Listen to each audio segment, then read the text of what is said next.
धरणगाव नगरपालिकेच्या ठेकेदाराच्या हलगर्जीपणामुळे होत आहेत अपघात. चिंतामणी मोरियाकडील रस्ता झाला धोकादायक. धरणगाव नगरपालिकेचे पाणीपुरवठा पाईपलाईन विस्तारीकरणाचे काम अनेक दिवसांपासून प्रलंबित आहे. प्रलंबित काम अजूनही पूर्ण न झाल्यानं सध्या चिंतामणी मोरियाकडे जाणाऱ्या रस्ता खोदून पाईपलाईन विस्तारीकरणाचं काम सुरू आहे. ठेकेदारानं रस्ता खोदून पाईप टाकलेत खरे, मात्र ते खड्डे बुजवताना योग्य ती काळजी न घेतल्यानं रस्ता सपाटीकरण न करता रस्त्यात केलेले खड्डे बुजवण्यात आलेत.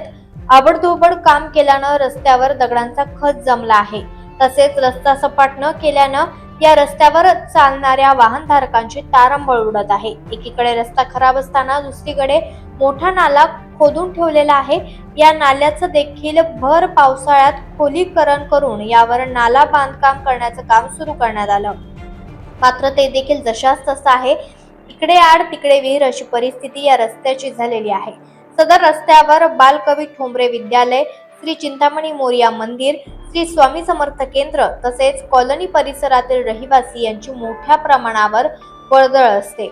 मात्र आता रस्त्याच्या झालेल्या या दयनीय अवस्थेमुळे मोठ्या अपघातांना आमंत्रण मिळत आहे. नुकतंच आज रोजी चिंतामणी मोरिया परिसरातील पालक 2 चिमुकल्या विद्यार्थ्यांना शाळेतून घरी घेऊन जात असताना आबडधोबड रस्त्यावरील दगडावर त्यांची मोटारसायकल घसरल्यानं ते थेट नाल्यात जाऊन पडले.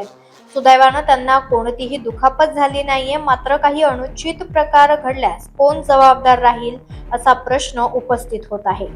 खाली गेले ते 2 विद्यार्थ्यांसह 2 विद्यार्थी होते.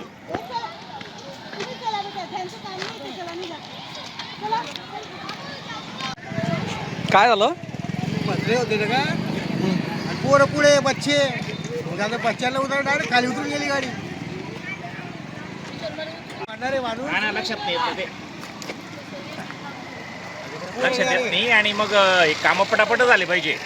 जेव्हा जे कामं करतात ते वेळेवर पूर्ण केले पाहिजे बुवा, हे महत्वाचं आहे. आता समजा इथं चालता येत नाही, शाळेचे विद्यार्थी असतात, अनेक वाहनं चालतात आणि मग गोंधळ आणि माणूस उतरून जातो.